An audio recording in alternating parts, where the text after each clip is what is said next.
let's see August divider. August is about striking a balance. What is the key to achieving lasting success and happiness? Don't we all want to know? Well, one thing we know for sure is looking at all the aspects of your life and nurturing each one. Do you listen to your body, heart, mind, and soul to discover what works best for you? Do you trust your instincts, knowing when to hit pause or to stop completely? Do you catch yourself from falling into a black hole of comparison against others? I ask you to commit time for yourself, your relationships, your passions, and your profession. As you practice juggling these priorities simultaneously, trust that it will fill your life with wholeness and joy. Achieve equilibrium. Write down your daily activities inside these stones. Your goal is to fill both sides without one side overpowering the other, causing you to lose balance. One side should represent slow and nourishing activities, while the other should represent active and energizing activities.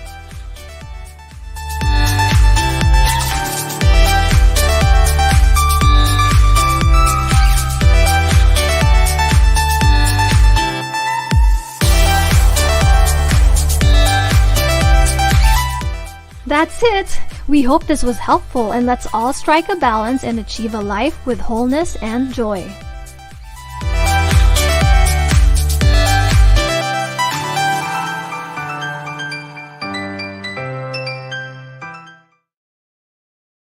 Who am I? Sino nga ba ako? It's easy to get stuck in uncertainty and fear. It's been so hard for everyone this year. The present-day realities have made us believe that the future holds nothing to look forward to. Now more than ever is the time to acknowledge our multifaceted strengths. When we boldly answer, I am, to the question, who am I? We're calling out to an explosion of beautiful affirmations about ourselves that we need to be reminded of so we can move forward with our inner compass directing us towards our ultimate goal, joy. For over 15 years, Beldiger Power Planner has been helping women create lives they love, and we're facing the impact of this crisis with all the courage we have. We have grown together in so many ways, and we know that our tribe is just as brave. The BDJ 2022 Power Planner is an invitation to show up and trust in the soulful alignment of yourself and of your dreams. BDJ will be here with you as you intuitively recognize and continue growing your greatness. You are being readied to face whatever the year has in mind, blessings or curveballs, with resiliency and humility. For a limited pre-order period, you will be experiencing your 2022 BDJ like never before, packed with a variety of inspirational items to help you go through more than just your typical journaling. Each experience kit is designed to help you sow your dreams into reality. Envision taking on new challenges with confidence and ease, because you have the tools needed to succeed. Experience the BDJ life and be who you want to be. Experience more.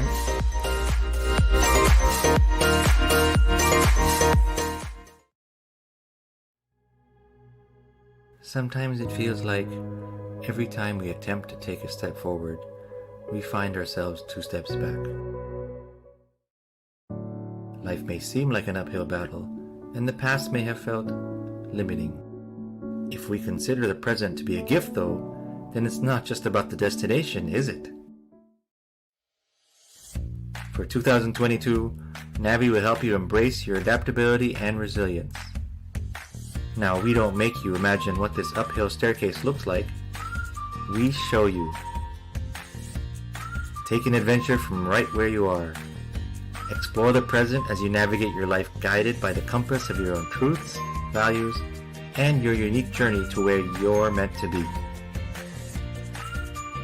For a limited pre-order period, you get to experience the Navi Journal and climb those unconquerable stairs of life in Navi virtual reality, and more. Experience Navi in a whole new way. Experience more.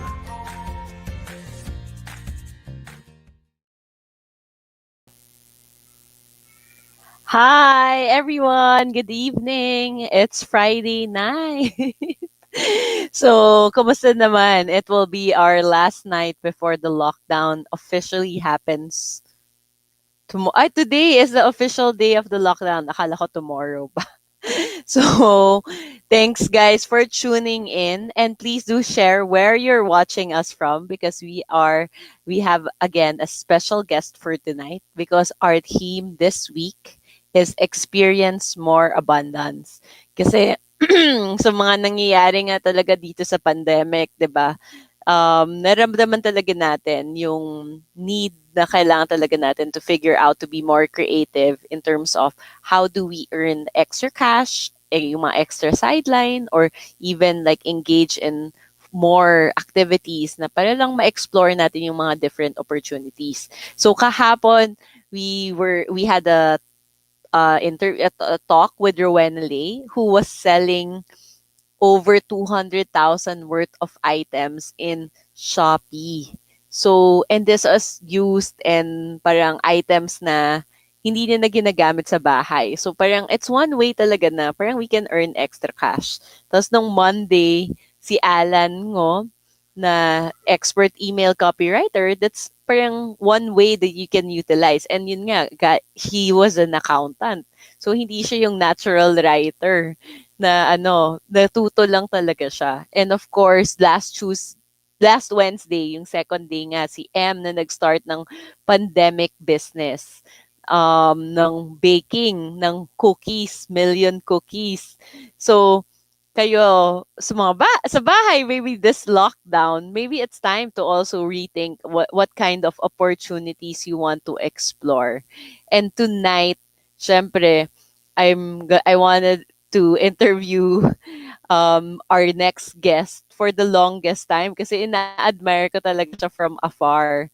For me, she's really the epitome of parang virtual work na parang siguro expert na siya kasi before pandemic pa lang, madami na siya talagang experience with virtual work. Kami, di ba, most of us, like, parang nag-start lang talaga with virtual work because wala, napilitan tayo sa pandemic. So, right now, we're so excited. I hope, wait, mag-greet muna tayo ng mga tao. Ayan, sina Mariel, hello, Pray. Ayan, Facebook user from Naga City, please give permission kay StreamYard para makita namin yung pangalan mo. Hello, Evangeline, watching from Caloocan City. So, ayan, without further ado, I will bring in my next guest. And my next guest tonight is, as I said earlier, talaga, siya yung, for me, expert talaga in working from home and how to build like parang extra income, build a business online, what's your career, 'di ba? How can you start a work from home business?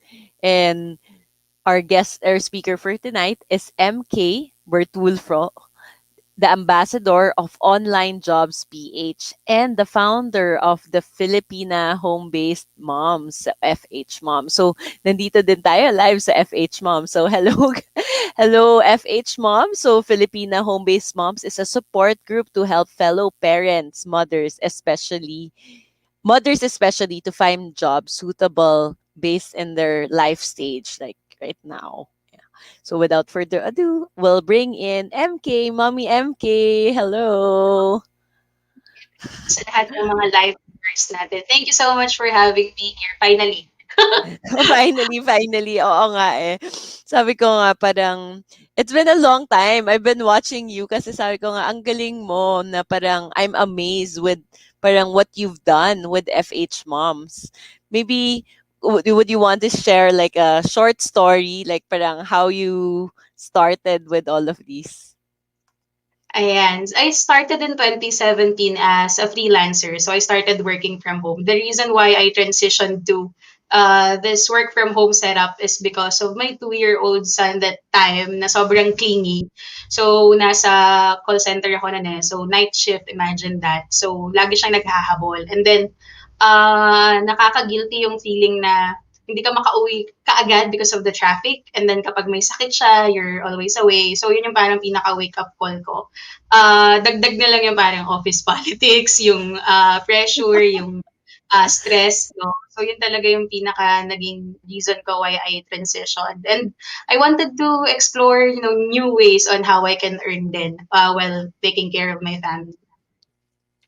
Nice, nice. So, what was the journey like? Like, parang yung nag-transition ka, parang did you know already like what you're gonna do like right after you left your job? Alam ko, Dark, kahit na 4 years ago dati siya fresh na fresh sa akin. I don't know. Kasi, ang sarap niyang balik-balikan kahit na hindi siya ganun kasaya. Maybe because, yun nga, ang daming adjustment na nangyari in the first months, that time, no? Hindi ko talaga alam kung anong gagawin ko. Like, everyone is adjusting. Myself, my family members, my partner, my husband, even our son. Sobrang daming mga nakakatawang stories na lang ngayon na medyo nakakalungkot din. So I remember sa sobrang busy ko, no, sobrang pagod na pagod ako no, nakatulog ako ng mahimbing. Tapos yung anak ko pala nakalabas na ng bahay. So Oh my sobrang god. ako that time. Tapos yung adjustment sa pagdating sa puyat. Kasi syempre pag 2 years old pa lang, maingay talaga yan. Yes. So mga meeting, may mga interview, lagi siyang nag interrupt. So, naghanap ako ng clients na kahit na sabihin mong may makulit akong toddler, okay lang. So, imbes na, ano ko yung pag-adjust ko, tsaka yung family ko, of course, hindi naman yun parang possible for them to do agad-agad. Ako yung nag-adjust in terms of the job na kinuha ko. No? And then, ang daming realizations kasi at first, talagang ang goal ko is, syempre, mag-earn din ng malaki para masustain namin yung needs.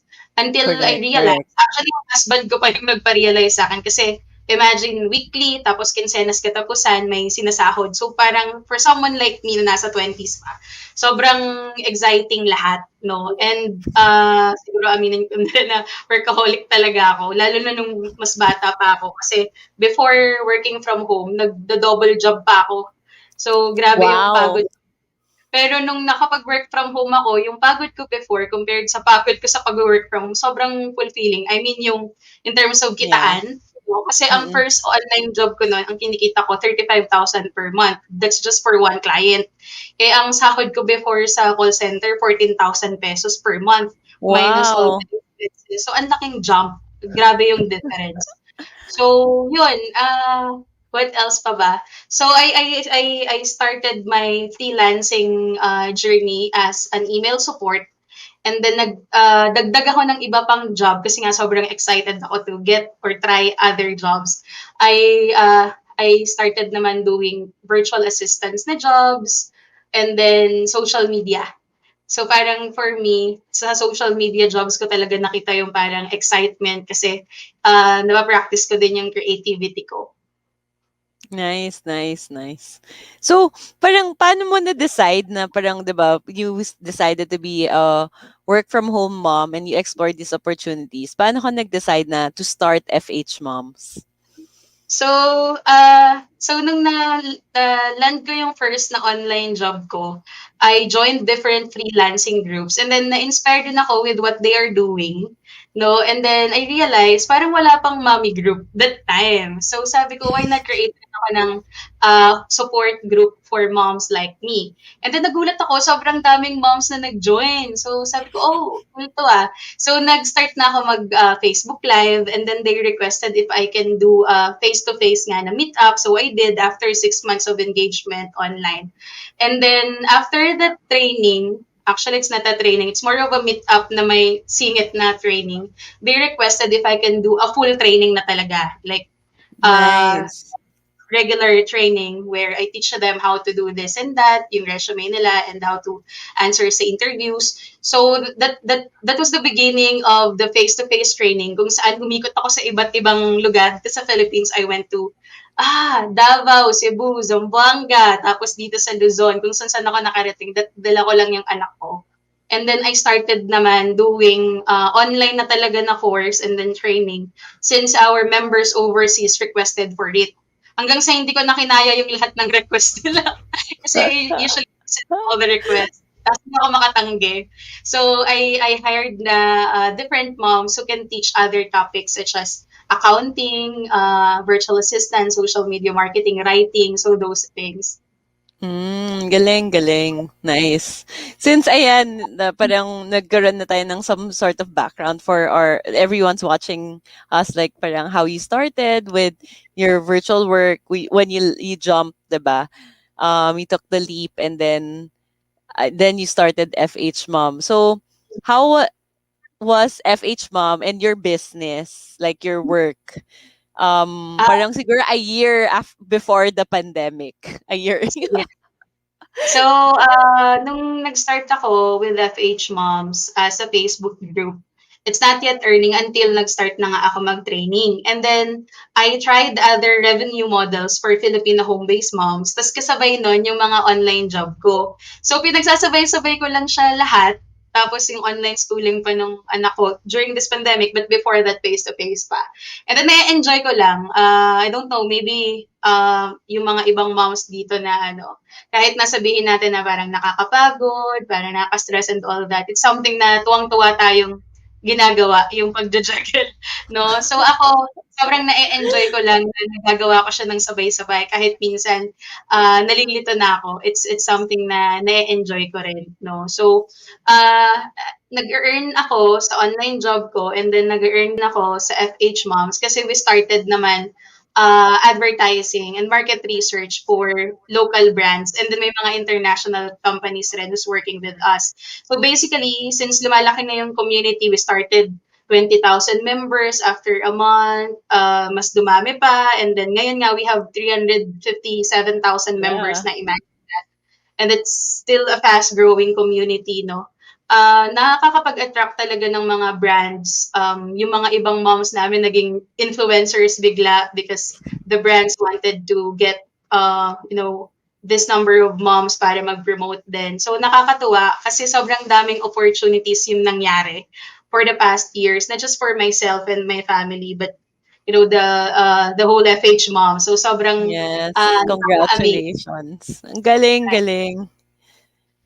So, siguro so yun yung nangyari before. But ngayon, during the pandemic, kasi hindi pa naman pala tayo tapos sa pandemic, is it more of the same or parang did anything change? Nag-ano siya, kasi unfortunately yung mga ibang businesses nag-close, ganyan. But for FH Moms, it's different. Mas naging advantage siya for us. Maybe because, Correct. like, all of the businesses, parang they try to digitalize their business. So kami, na nandun na sa digital na world, ang nangyari, kami yung parang In demand, open di sa ba? kanila. Yes, yung demand Oo. is lahat pumasok sa amin. Let's say, for example, one of our client during the pandemic, like the first week of the lockdown, back in what year was that? Basta yung first lockdown. Yung So, March 2020. right. So, March Oo. 2020. So, yung first week na yon, dalawang malaking opportunities na sobrang tagal na namin inaantay, which is yung BPO na client na nag-hire ng 200 or 300 work from home employees from us. And it's our first time doing that, yung mass recruitment. And they don't have any idea. Medyo natatakot pa ako ng that time. Sabi ko, baka hindi namin kayanin. Surprisingly, yung top 10 agents pa nila came from us. So, sobrang happy Wow, sila. congratulations. You. And then yung isa pa, same week na yon, nag-start naman kami ng computer rent to own. Kasi yung isang company na merong parang computer shop na network din siya, ang dami nilang mga bagong biling computers. So, sa amin nila yun binagsak para maipa-rent to own for a year installment. So, sobrang nakakatawa kasi ang daming opportunities talaga na nag-open. Yeah, ang galing, ang galing. So, would you say that the pandemic was a blessing in disguise? Para sa community namin, yes. Though nakakalungkot kasi we ask our members how it affected them. And then, Mm. yun nga, because of the clients na nag-close yung business nila, nawalan sila ng job, pero Mm. eventually nakahanap sila ng bagong job. Kasi marami ring mga businesses na nag-open nga. Okay, okay. Yes, yes. Actually, yun nga eh. Parang, I think yung nangyari talaga sa pandemic, 'di ba? Parang mayroong nag-close, mayroong may bagong And nag-open, mayroon naman nag-maintain. And parang medyo kailangan lang talaga natin mag-shift ng mindset in terms of where do we look for the right clients eh. So, 'di ba? Parang where do we look for na our abundance. Kaya nga, parang I really love this. Natutuwa ako. Ang dami ko natututunan sa iyo, MK. Ayan, meron din akong question like parang ano bang general myths ng mga tao sa remote work or mm, misconception? before the pandemic or the lockdown, people thinks na yung pag-work from home or yung online job is a scam.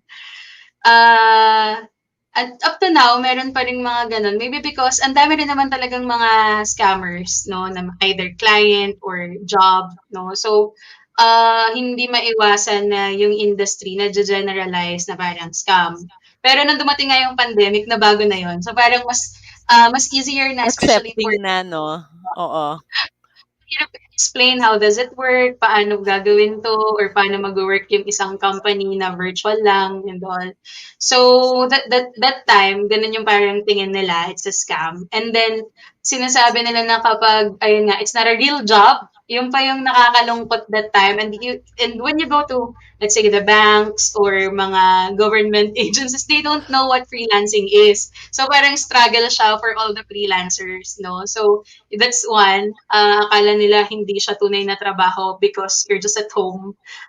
Parang wala kang job. And then, magugulat na lang sila, ang dami mong grocery, ang dami mong mga investments and all. Yung growth mo as an individual is kakaiba talaga. So, aside from that, I think yun lang naman yung karamihan sa mga naririnig and personal ko rin na na-encounter.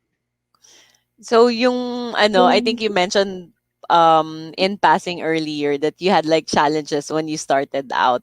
So parang maybe you can share like maybe what was the biggest challenge you've encountered and how did you overcome it? Yung pagho-hoard siguro ng clients or ng jobs na sa sobrang feeling ko sakit siya ng halos lahat na newbies because of excitement and all.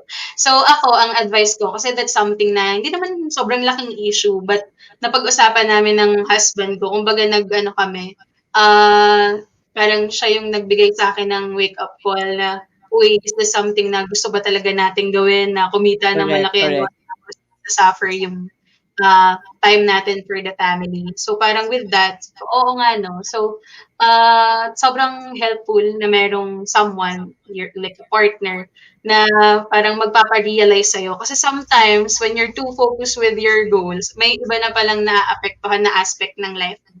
So hindi na siya gano'n ka nababalanse, and it's fine. I mean, lahat naman tayo, especially if we're new, let's say in the industry nga, makakaranas talaga tayo ng gano'n, and it's not something na dapat rin ikahiya, especially kung naano niyo naman siya, na-overcome niyo or at least nagawa niyo ng paraan. Galing, galing. Oo nga.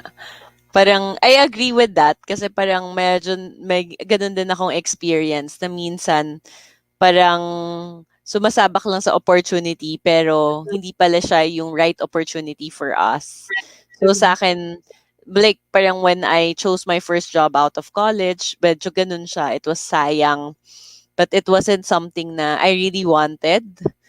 Ano lang, medyo parang na-peer pressure ako kasi sinasabi ng mga tao parang it's a good opportunity. Tapos, but deep inside, parang hindi ako, parang yung may ano lang, I guess may kutob na hindi siya sobrang bagay sa akin. Parang dumaan lang siya sa isip ko. But yun, I pushed through. And I failed. I actually failed in that job. And it was really a big realization sa akin na hindi lahat ng opportunity na kumakatok dapat mong kunin. right, right. Mm. Pero Ayun. I think at first lang siguro kasi eventually once na ako kasi aminado rin ako na lahat ng opportunities na puwedeng i-grab, gina-grab ko talaga. Oo. Pero ano rin ako, careful din ako once na nakikita ko na parang mali na or hindi na tama, tsaka ako Correct, mag-step correct. back. So, ito, parang ano yung masasabi mong best benefits Hmm. in working from home and doing freelance work? for So, you? number is yung time with the family. Kasi that's something na hindi ko maa-achieve or magagawa kung nasa corporate pa ako or worse, nag-abroad ako kasi my mom kasi is an Yeah, OFW. So, that's something na sobrang thankful ako. Kasi kahit na sabihin mong busy ka sa online job mo and then most of the time you're in front of the computer, pero kapag may emergency o kaya kailangan ka ng anak mo, andiyan ka lang, 'di ba? correct, Mas correct. so, time with the family is very important for me. And then when it comes to financial naman, lahat ng mga utang ko or ng family ko, wala na siya nung nagpakasal kami ng asawa ko. And that's also because of our online job, bakit kami nakapagpakasal. Before the pandemic, we Wow, traveled a lot. At saka eto nga, yung bahay namin dito sa Lipa, kasi before yung kwarto namin literal siya na parang studio unit lang. So, parang nandun na lahat. So, sobrang stressful siya for someone like us na parehong working from home, tapos yung anak namin maliit pa. And then hindi kasi napapasok ng liwanag yung bahay namin kasi sobrang close. Para siyang cave. So, imagine yung stress, 'no? At ngayon meron na kaming two-story house dito sa Lipa, wherein mas presko and mas relaxing yung feel. Tapos recently lang nakakuha naman kami ng, farm. It's 1 hectare sa Quezon Province. So, sobrang tuwang-tuwa ako kasi it's something na never kong na-imagine. I mean, getting a house lang is like, wow, achievement such na. a And big then thing. Yes. so, parang sabi ko, parang wala nang imposible. After kong ma-achieve yung first na online job ko, nagtuloy-tuloy na siya. That's why every time I met someone online na natulungan ng FHMOMS magkaroon ng trabaho after watching our free webinars, I always tell them na simula pa lang yan. Kasi personal ko siyang na-experience na parang hindi mo na siya mapipigilan kasi para ka talagang nag-unlock ng level sa isang game tapos tuloy-tuloy ka na hindi ka na mapipigilan. Galing, galing. So, since you're talking about like virtual work, ano ba yung mga different types of online jobs? Sige. So, there are two types of online job, which is non-voice and then voice job. So, for all the parents who's watching right now, I highly recommend finding a job na non-voice and then flexible. I'm not saying naman not to find jobs na voice because okay rin naman yun, especially if okay naman yung setup nyo or yung environment nyo at home. So, very few lang yung options na pwede kang kumuha ng voice, which is online teaching, which is very common naman na now. Either you teach young kids or mga adults, no, mga businessmen. Usually sa Japan or Korean, yung kumukuha ng mga ganon. And then another one is voice acting or yung nagda-dub or nagvo-voice over. That's one. And then yung pang third is phone support. And then for non-voice naman, napakadami. So anything na naiisip nyo from writing to accounting to social media, digital marketing, photo and video editing, lahat ng mga jobs na ginagawa natin sa office usually na ano na siya, nagagawa na siya online except yung mga kailangan talaga ng labor, no? So hindi naman na yun. Sa community with FH Moms, ano yung parang pinaka, I guess, yung popular na, kuwari pag newbie, na parang mag explore pa lang, Yes. basta kuwari may extra, I don't know, extra 2 hours ako every day. Yeah. I wanna do something. Ang pinakamagandang path I take, especially kasi ang daming ko na-encounter na hindi nila sure ano yung pwede sa kanila, that's fine. I mean, everyone, even yung mga nasa high school na magka-college, 'di ba tayo, parang hindi natin alam kung ano yung course na para Correct, sa atin. correct. Exactly. Real world or sa online job, ganun din yung feeling. So, babalikan nyo yung ganung feeling na mako-confuse kayo with your path. So, what you can do is this. You try virtual assistants muna, like an admin assistant. So, it's like being an online secretary where any task na pwedeng ipagawa or paisip ng client, no, yun yung gagawin mo as a task. So, with virtual assistants, merong iba't ibang tasks such as email management, maybe konting writing ng mga letters, o kaya booking ng, I don't know, travel, o kaya may appointment setting na tasks. So, any task lang. So, from there, kapag nakakuha kayo ng virtual assistant na job, tendency, dun sa lahat ng task mo na halo-halo, dun ka makakapili nung parang gusto mong i-pursue. So, after nun, pwede ka nang mag-try ng other jobs na mas sure ka na. 'di ba? Kasi others kasi binibigla nila yung mga sarili nila na, dapat matutunan ko 'tong social media marketing, dapat ma-certify ako sa ganito, ganyan. Hindi. Ako kasi naniniwala ako, I know gasgas na 'to tsaka sobrang luma na yung experience is the best teacher, pero totoo siya. I mean, hindi naman ako though we have online courses and webinars in FHMOMS, pero kasi ako, mas na enjoy ko yung learning kapag na experience ko siya. Mm. Nice. That's such a great tip. So, I know parang with what you started with the success of FH Mom, 'di ba your husband also made a group? What can you share about that group? So, our members inside the community sa FH Moms, they are asking if there is counterpart ba. So, yan. So, since nagkaroon ng trabaho yung husband ko and then the rest of our male friends, na-encourage din sila na mag-create ng community nila, which is good. Kasi, kailangan rin nila ng help, no? Aside from us women. Like, equally important Yes, naman yung role. correct, Pareho. correct. So it's really nice to see husbands and wives na talagang nagkakatulungan kasi my husband is very supportive with what I do, either online job yan or online business. Kasi I also do things such as affiliate marketing. Parang kahit na anong pwedeng pagkakitaan online, I'm super duper into it. Like sobrang inaaral ko talaga siya because I know and I believe na this will be the future of work, no? Ang Yes. business rin is talagang online na. So, ayokong mapag-iwanan and at the same time, I encourage like all the women in my network na mag-aral din talaga ng tuloy-tuloy kasi ang daming updates as in sa lahat ng industry. No? Correct, correct. Ang bilis eh. Parang nga bumilis pa ng pandemic eh. I guess, there's this question also that was asked, like, for anyone parang deciding na parang, okay, sige, I wanna explore this online work. Meron bang mga requirements, the things that they need to consider? Like, Ay, tools, yes. ano yung mga dapat na meron nila? First, sobrang importante na meron tayong wired na internet connection.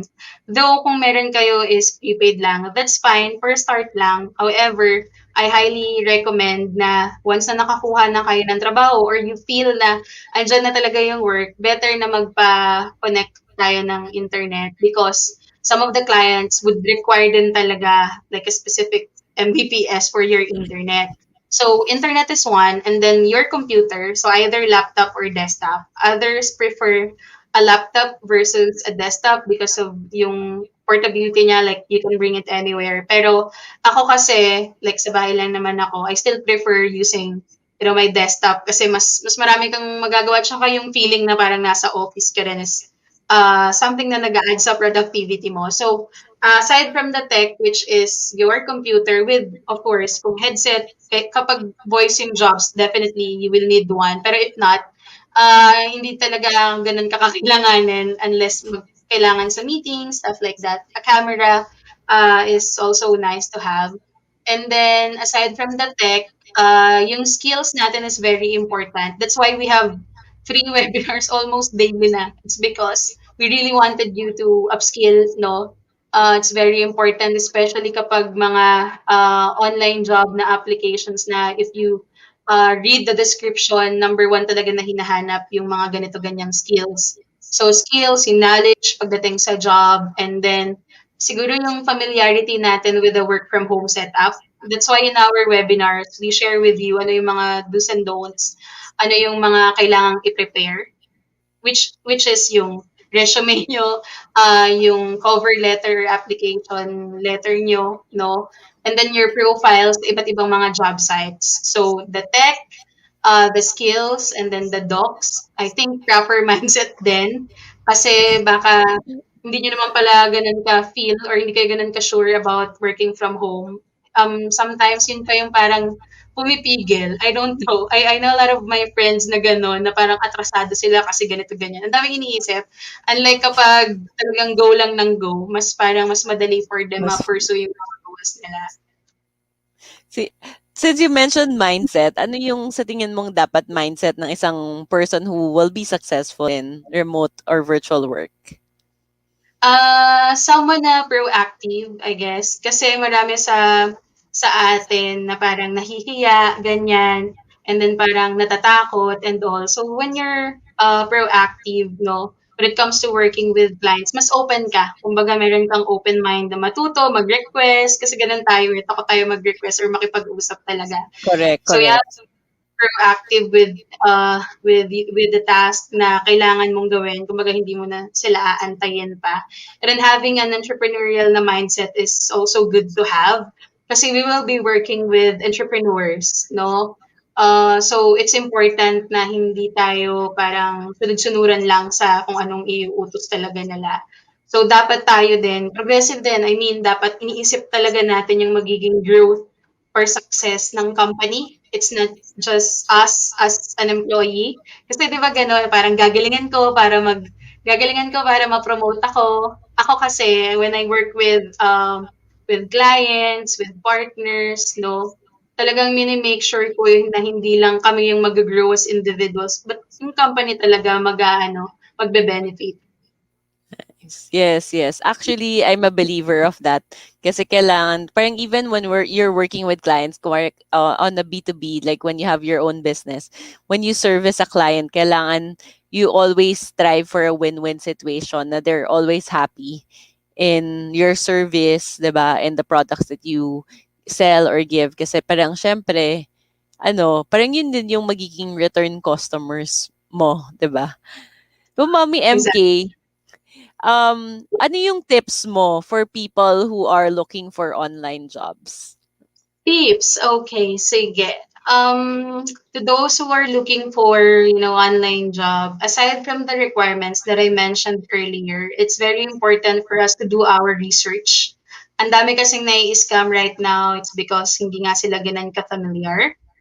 It's also nice na ma-motivate tayo with all the inspirational stories, testimonials from the others, but it's important rin na tayo mismo yung mag-create ng makakapagpa-motivate sa atin. Let's not wait for other people na mag-motivate sa atin. Kasi the reason why we're following a lot of personalities or pages, groups online is because we wanted someone to motivate us or someone to let us realize things. Pero Correct. sometimes kasi, that's why I love BDJ na what you're doing. Kasi it will push you na mag-reflect, mag-isip. Kasi ako, even though sobrang exposed ako with social media pati online, I still find time na makapag-reflect ng sarili ko. I will talk to my husband. And then, ako pa mismo yung, kumbaga yung exercise na ginagawa namin, tinatanong ko siya kung ano yung mga gusto niya, ano yung mga struggle niya, tapos I write it down. So imagine yung role ko, it's not just for myself na improvement, but also for his own, no? So, yung Yes. gano'n na klase ng gawain, it's something na kailangan talaga nating pagpursigihan.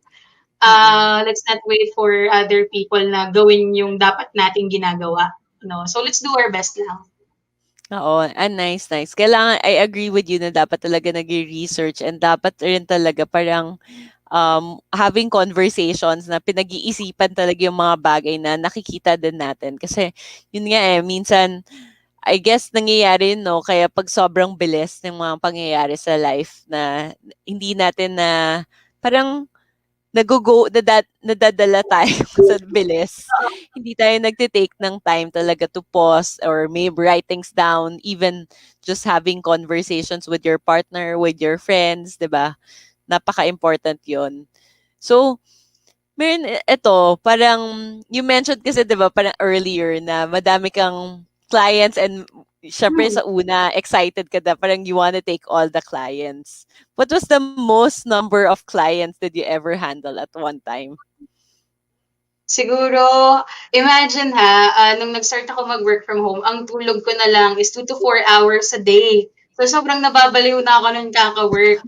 Siguro meron ako nung 2 full-time tapos isang parang part-time. May social media jobs kasi ako na 1 to 2 hours lang siya. And then the rest naman are flexible. Pero kahit na flexible siya, sa sobrang dami, nakakahilo siya. Plus yung pagmamanage ko pa sa FHMOMS. So sobrang dami talaga. Pero what's nice about, working with multiple clients, ang dami mo talagang natututunan sa kanila. Yung work ethics nila, no, as someone na foreign na company rin, ang dami mong nade-discover na bago. Pati rin sa sarili mo na kaya mo pala 'tong gawin. Kasi ako nung pinupush ko talaga yung sarili ko na gawin yung isang bagay kahit na bago siya sa akin. Pero siyempre, Mhm. meron lang yung limitation. Kapag hindi ko na talaga kaya, hindi na. And then it helped me na parang ma-identify alin lang yung scope ko. Kasi may mga topics rin talaga na hindi ko talaga siya kaya na i-teach o kaya maaral kasi hindi nakakayanan ng brain cells ko kasi sobrang dami ko na nga inaaral that time. Nice, nice. Anong ano yun? Parang, I guess, with the many international companies or clients that you've worked with, ano yung, may tip ka ba, I guess, I don't Mm, know, baka masyadong with Filipinos working with foreigners. Kasi, generally, di ba, na-mention mo kanina hindi tayo masyado proactive, hindi tayo right. matanong. So, Though hindi ako mag-draft ng kung anong nationality, but marami rin sa mga members ng FH Moms, including myself, na makaka-encounter tayo ng straightforward na clients, and then tayo as someone na medyo, syempre, mabilis masaktan, or if you don't have any work experience, like, nubing-nubi ka with this kind of setup sa pag-work, talagang pwede kang matroma or masaktan agad, no? So, nakakapag-boost siya ng ano natin, EQ. So, nakakatulong siya with our emotional intelligence din talaga. So, usually, because ang dami ko ngang na-encounter ng mga foreign clients from Asian countries, pati mga European, US, UK, Australian clients. So, iba, parang halos lahat yata nakatrabaho ko na. Iba-iba kasi talaga sila. So, ako na lang din yung parang nag-a-adjust. So, every time na meron akong imi-meet na client, either sa meeting or sa interview, inaalam ko na kaagad ano yung nationality nila. Tapos, malalaman mo naman yan by just looking at the name. And then, kapag ni-research, kasi ako, I do my research talaga. So, sinesearch ko yung name nila sa social media, sa iba't ibang social media channels, especially LinkedIn. And then, I go through their website. So, para at least meron akong idea about them, no? Tsaka kung ano yung parang shared values namin na pwede ko ring yes. mapag-usapan during that interview. So, kailangan nyo lang aralin yung mga ano nila, pag-uugali nila, ano yung mga gusto rin nila marinig, no? Kasi iba-iba yung expectations ng mga yan. And even with the applications that we submit, like imagine yung resume versus yung CV, kasi ni-research ko rin siya before, ano yung difference noon. There are other countries na mas preferred nila na shorter. Parang in the US, they wanted just 1 to 2 pages. Others naman like it na mas mahaba. Stuff like that. So, ang dami niyong So, matututunan or anong difference nga discover. sa CV and resume? Hindi ko alam. Mas complete siya. I mean, sobrang detailed niya and all. And the resume naman is like a summary lang of the One, things two that pages. Okay, okay. lang. So, pag hiningi CV, ibig sabihin kailangan mahaba. Parang ganon. I don't know. Pero usually kasi I just share a resume na medyo mahaba na para nandun na siya lahat. So, up to you. Minsan kasi sila rin nalilito. Like, even with the job titles, parang they come up with super, super weird na mga job titles and it's just the same with what we know, like the basic, Yes. like Correct, virtual correct. assistant. Oo. So, I don't know. Yun lang yung na-experience ko. Very interesting. Since yun nga, parang iba't iba yung mga clients mo from all over the world. And based on your experience, nagkaroon ka na ba ng set of conditions? Like parang, ito yung rules mo na parang, okay, before I'll work with you, ito yung in your Yeah. head. Syempre, hindi mo naman sinasabi. Before, nangyari pa ako, kung ano yung binigay nila sa akin na rate, kung ano yung agreement or yung terms na binigay nila, yun na. Siyempre naka-encounter ako ng mga challenges after working with them, na-realize ko na dapat ganito, ganyan. So, dumating yung time na nakapag-come up na ako ng sarili kong service agreement kung tawagin or parang contract na ako yung nag-draft, hindi na sila. O kaya, meron ng marunong na ako makipag-negotiate. I mean, with the salary, with the schedule. Alam ko na ano ba dapat yung mga dapat naming mapag-usapan beforehand or before signing a contract, ano ba yung mga dapat na nandun. So, sobrang nakabisado ko na siya kasi ang dami ko nang nakatrabaho as in, di ko na mabilang sa kamay. So, nakakatuwa kasi nga, hindi rin masama yung pagkakaroon ng mga bad experiences kasi dun ka talaga matututo. So, the moment na ma-encounter mo siya ulit, hindi na siya problema. Unlike kapag malaki ka na o kaya malaki na yung freelance business mo tsaka ka pa nagkaroon ng ganong problema, mas masakit. Can you share like an example of that malaking problema? Pang pinag job tapos hindi niya sinabi, sa akin na, isa lang pala yung off. So, ako gusto ko kasi Saturday, Sunday talaga sa family siya. So, nung nalaman ko yun kahit nung nakapag-sign na ako ng contract, hindi hindi ko talaga siya pinursue nga. So, kapag gano'n na yung client hindi gano'n ka-open, with the terms, yung parang Honest, magkakaroon lang oo. kayo, ano na sa'kin yun, sobrang off na sa'kin yun. So, dumating yung time na namimili talaga ako ng mga clients na makikipag-work ako kasi alam ko na magiging problema siya in the future. Correct, correct. Oo. So parang I guess one of the considerations is really dapat honesty. Tapos I think earlier I heard you say like parang kailangan may shared values kayo, 'di ba? Tapos number Exactly. three, yung in terms of the rate na mama-match niya rin yung rate na hinahabol mo, especially since with you, may madami ka ng experience. Pero yung siguro may I think narinig ko 'to the other day. I think yun nga kay Alan, parang he was saying that, so what about like sometimes like people who are looking for virtual work, syempre yung mga post sa mga job posting sites, 'di ba? Parang yung hinahanap like experience XXX, 'di ba? So kailangan may hinahanap na experience. Meron ka bang tips on parang the newbies na naghahanap ng experience? Yeah. So with FHMOMS, for example, with our online courses, and then kahit sa community lang, once na nag-engage kayo dyan, and then member na kayo for ilang months, you would find yung mga opportunities such as internship program, volunteer work, no? So it's important na mag-abang ng mga ganong klaseng opportunities so you could practice. Kasi kung hindi man galing sa communities like FHMOMs, you can do it on your own. I mean, you can start your own page or you can start tapping your family and friends na may mga businesses, work with them, offer them your service, ganyan, so that makakuha ka lang at least ng testimonials or referrals, no, mabuild mo yung sinasabi nating portfolio, no, kasi right now naman the clients, they don't really need you to have like an experience with like a real client kasi pwede naman yung mga portfolio or demo, no, sa kanila, no. So it's also good to proactively offer the clients with trial work.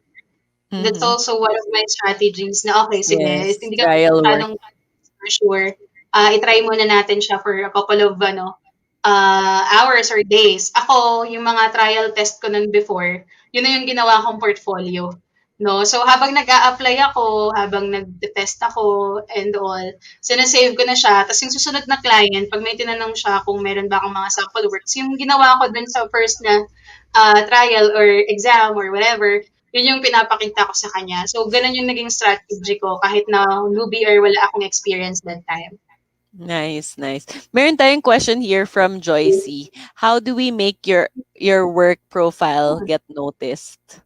Hmm. So ako, what I did, kasi wala naman akong, let's say, a coach or the community that I created, which is FH Moms, ako lang rin yung inaasahan ng mga tao na newbie din. Imagine. So ako, ang ginawa ko, yung strategy ko, I went to different job sites.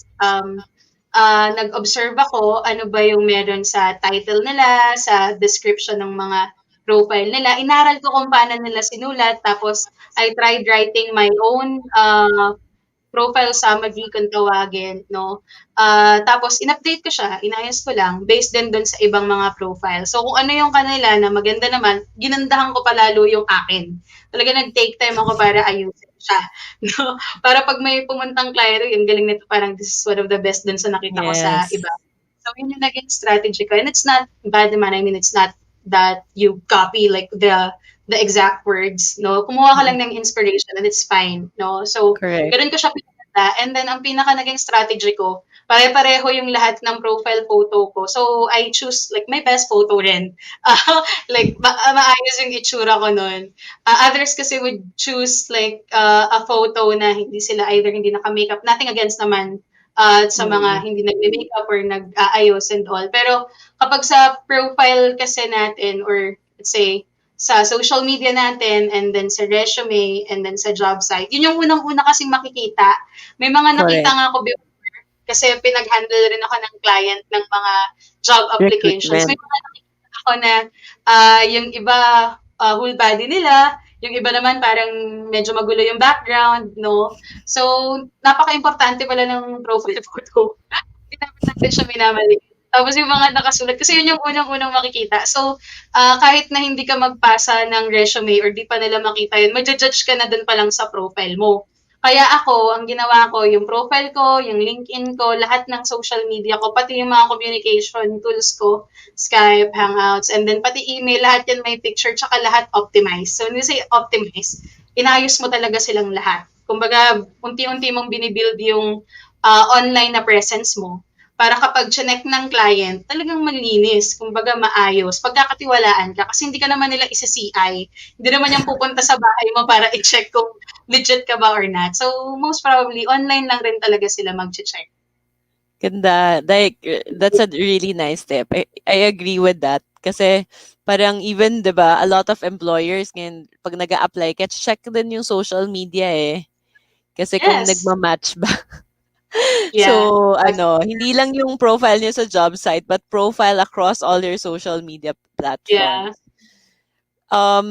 Ito, a question on, in terms of payment, how does it usually work? Parang how does a person know na parang is this a good salary range based on the frequency or hours? Ano yung mga considerations in terms of that?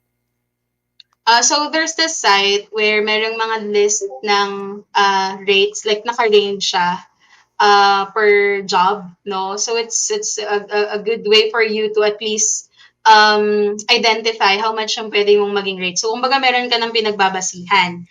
And then you will also find other job sites job postings sa mga job sites na nakalagay na how much yung range. So, parang in a way, pag-aaralan mo yung market. So, yung mga nasa job sites, na job postings, yung reference na yon pagdating sa salary range. Sa Google, i-check nyo din. You can even ask the groups that you belong kung how much ba yung rate sa ganito, ganyan. So, kailangan talaga ng iba yung pag-research for that. Pero kasi, it's also important na alam nyo rin kung gaano nyo siya katagal gagawin. If it's kumbaga Yes. hourly rate that you wanted to identify, gaano ka bigat yung trabaho para sa effort na ibibigay nyo. Kasi siguro sa iba, kaya nila nagbibigay ng mas mura kasi mabilis na lang nilang nagagawa o kaya ready na. Eh, ikaw gagawin mo pa siya from scratch. So, parang hindi worth it masyado ng time mo. So, those things na kailangan i-consider. And then, ako, ang strategy na ginagawa ko for us na ma-identify din, no, when it comes to negotiations, I ask the client how much yung budget niya for the task na gusto niyang ipagawa. So, tinatanong ko muna siya, ano ba yung mga task na gusto mong ipagawa? And then, pinupush, kapag hindi niya sure, ako yung nagsasabi sa kanya na i-check ko yung, let's say, website niya o kaya yung social media niya na, oh, these are the things na tingin ko kailangan ng improvement. Yung lista namin yan together. Tapos siya rin, magsasabi rin siya ano ba yung mga goals niya. Tapos, dun sa mga goals na yun, ano yung mga tasks. Pag na-identify na namin ano yung task, that's the time na we identify the salary rate together. Others kasi, kaya ako natatawa sa ibang mga nag-a-apply din, parang they expect, parang nag-expect kaagad sila sa client na parang alam na ng client. Remember, lahat tayo nag-adjust with the work from home setup. And even the clients, my friends who are entrepreneurs, they don't know about the salary range. At ang dapat rin na nakakaalam niyan, kayo as freelancers, kasi this is our own freelance business. Tayo yung nakakaalam kailan or paano natin siya matatapos. So, kaya alam natin siya dapat. Kaya lang natin tinatanong rin si client para kapag halimbawa nagsabi siya ng budget niya tapos mataas yun, edi dun tayo sa ano niya, kaya niya ibigay, di ba? Either tayo, kumbaga jackpot. Kaya Correct, dapat sila correct. tanong natin bago tayo mag-disclose ng kung magkaano ba talaga. That's why others ang strategies nila kino-customize nila yung package o kaya yung salary, ay yung, kumbaga yung pricing, hindi nila nire-reveal agad. Others naman, may mga ready ng packages. Di ba pag pupunta tayo sa mga restaurant, saan tayo pupunta? Doon agad sa bundle na rate. So, in terms Correct. of pricing, meron din siyang art. So, it's something na matututunan nyo along the way. And then, based on observation nga, like, what are the other strategies na ginagawa ng mga ibang freelancers? That's something that you can also try or copy. What do you think about like sorry. Narinig ko yung echo. What's your advice for someone who wants to try freelancing but afraid to leave their full-time job? So if you have a full-time job, I recommend not to resign agad-agad. So what you can do is to watch muna free webinars, join communities like FHMOMS nga, and then i-observe nyo muna. And then if you can create na your resume, your cover letter, try applying na. So pag may nagre-reply na at nakikita nyo na uy, parang ang laking chance na makuha ko to, no? That's the only time that you decide na alisan yung isa nyong work or kung hindi man, dagdagan. Kung dadagdagan niya siya, pwedeng part-time muna o kaya yung mga project-based para hindi maapektuhan yung full-time niya na job. If it's like a job na matagal niya nang ginagawa, mahirap talaga yun. I understand, no? Pero if hindi naman, I mean, open naman kayong pumusta or mag-risk, then definitely you can try doing the dirty work now, which is yung paggawa ng inyong mga resume and profile. Mm. Sabi nga ni Danny, nag-agree, huwag muna agad mag-resign. Oo, actually, yeah. Especially right now, kasi syempre, to be responsible for ourselves and our families, hindi rin naman dapat yan basta-basta, and parang unless yun nga parang exaggerated naman yung situation, but I think lang right now there needs talaga a lot of compassion all over the place.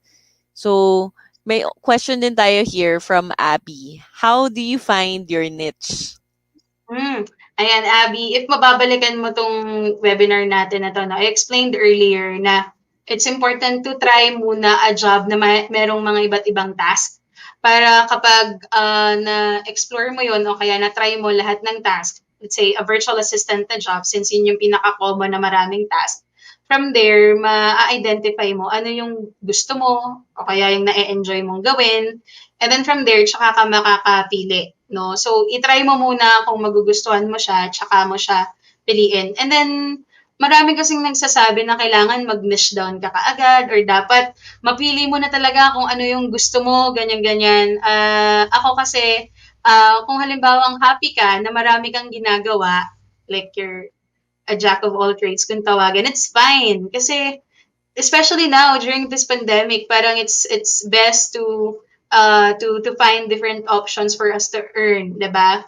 So if you can have multiple skill set, that's the best decision na may isip ko na gawin nyo kaysa mag-focus lang sa isa. Pero it's really up to you. Kasi kapag halimbawang meron kang niche o kaya may specific kang ginagawa, just like, doctors na let's say generalist ba yun, and then specialist, usually yung mga specialist yung mas matataas yung yun naman yung advantage nun, makakapagbigay ka ng rate na mataas because ikaw talaga yung pinaka-expert doon. So, may mga gusto naman na marami silang alam gawin kasi para wala silang natatapon na job opportunities o kaya client. So, I think depende siya sa goal nyo tsaka sa situation nyo din kung kakayanin nyo rin. Okay, ito, merong very specific question. Required po ba maging certified sa Xero or QuickBooks bago po mag-apply as virtual bookkeeper? It's an advantage. So, karamihan sa mga clients right now, they are looking for someone who is Zero or QuickBooks na certified, like a Pro advisor. So I would say na if you wanted to like pursue yung accounting na niche, no, it's best to be certified talaga kung talagang decided na kayo. Pero you can try applying naman for accounting or bookkeeping jobs kahit na hindi pa kayo certified. Para lang din ma-check nyo kung meron tatanggap sa inyo. Pero pag nakita nyo na yun talaga yung hinahanap, definitely, kayo na yung mag-decide na magpa-certify. So it's as simple as that. Okay, thank you. Thank you, Mommy MK. Meron tayong last two questions na lang. What's your biggest lesson you've learned throughout your whole journey? Napakadami. Sige. Biggest na lesson. Biggest na lesson siguro when it comes to freelancing and business na to, no? Wag matakot, especially kapag bago yung mga ma-encounter natin. Kasi ako before, sobrang takot. Imagine, dati takot na ako makipag-usap sa mga foreigners. As in, may ganun akong fear. And I'm pretty sure kayo din. So, yung takot natin, I remember, mommy friend, no, nasa FHMOMS din, sinabi niya sa akin na it's good na makaramdam ka ng takot, let's say during the interview or the exam or any business that you wanted to start. Kasi yung pagkakaroon ng takot, it only means that you're serious about what you wanted to do. So Yes. sabi ko, okay pala, okay rin pala na matakot. Pero wag naman to the point na yung takot na hindi mo na siya gagawin because nga natakot ka. Kasi magre-regret ka naman nun. So ako, if there's something na natutunan ko is yun, simula nang nag-freelancing and nag-business ako, parang wala na akong takot. Parang for me, lahat kaya ko nang gawin. Especially nung naging mom din ako, I think. Kasi parang, hindi na ako pwede maging choosy because eto nga, meron na akong anak, may pamilya na ako na kailangan kong alagaan. Correct, correct. Nice. What's your current goal right now? Sige, let's see. So right now, ine-enjoy ko yung goal setting namin and then planning about our new farm na na-acquire. And then I'm thinking other ways on how I can expand pa FH Moms kasi I really wanted to help more people through our projects. Yes. So ang dami-dami kong mga projects na iniisip. I wanted to, build online courses for entrepreneurship. Kasi ang tagal na rin naming nag-create ng content for freelancing. So those things, I wanted na mas ma-promote talaga yung e-learning, especially here in the country, na bago pa lang when it comes to this online setup. So gusto kong sasakyan yung momentum na yon where people is open to learn new things, no? And then other goals, I wanted the new baby. So gusto namin ng bagong baby. Actually, yun yung pinag-uusapan namin last time na parang kompleto na lahat kasi we have our job, our business, and then kompleto na namin halos lahat ng personal namin na goals. So sabi ko, baby na lang talaga ulit. So parang I wanted the new Kailangan hindi masyado stress para I know, magka-baby. Ayan, mag-promo reminders lang ako. So everyone, we have our pre-order period that will end on Monday, August 9th. So if you haven't checked our pre-order, please do check it out in the experience kit so you don't miss the chance to get the 2022 planner. Plus, starting and last Tuesday until August 9, you get a chance to enjoy perks and freebies extra apart from the experience kits. And this week, we released the Quest Journal Financial Edition with the Abundance Journal. Abundance Bundle. Kasi parang yun nga yung concern natin right now is really about money. So, the financial edition of the Quest Journal, as in may templates siya on how to manage your money. and how to manage, like how do you balance your budget, how do you make sure your expenses are within budget, how do you do your savings, and it even has items related to insurance. So kasama na yon no, in the abundance bundle, including the 2022 planner of your choice, a water tumbler, the Kako pen set, and the desk mat sleeve. And of course, meron din tayong bonus for the first 100 buyers that will get free PVC planner protector. And the experience kit buyers will also get madaming ang promo. A free sticker downloadable plus a 20% discount code on all on any products in the website, and the extra BDJ or Navi coupon booklet. So ayan. Thank you guys for watching us tonight. I will just get one last word, Mommy MK, like an advice to everyone watching. Sige, thank you so much sa lahat ng nagko-comment right now. I'm super happy na na-enjoy niyo 'tong session natin tonight. I'm looking forward sa mga success stories niyo din in the future. No, I'm sure na ma-achieve niyo whatever goals na meron kayo. BDJ is here, the community. You can join either FHMOMS or BDJ. Kasi kami naman ni Dar, like we share the same values and goals then to help women like us na mag-succeed with Yes. either freelancing or entrepreneurship niya man na journey yan. So I really hope na whatever dreams you have, whatever goals you have, talagang pagtrabahuhan lang natin. I know it's hard, pero always remember na kaya natin, especially as women, walang makakapigil sa atin. Thank you, Mommy MK. So please follow Mommy MK and the FB at Mommy MK Bertulfo. And of course, what she joined the FH Moms community and the website fhmoms.com. So you can avail of the free webinars that they're hosting every day, guys. As in, ang Walang shout out sa lahat ng teachers in the FH Moms community. So thank you, Dar. thank you, MK, for tonight.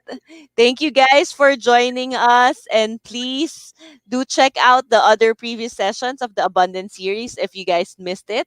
And please, grateful for all the support that you guys have done for us for the pre-ordering campaign. And definitely, kasi one of the things that we wanted to do with this experience kit is not just get support for us, but also support the local suppliers or local businesses that we partnered with. And with that, thank you, Mommy MK. Thank you, everyone. Good night. Happy weekend.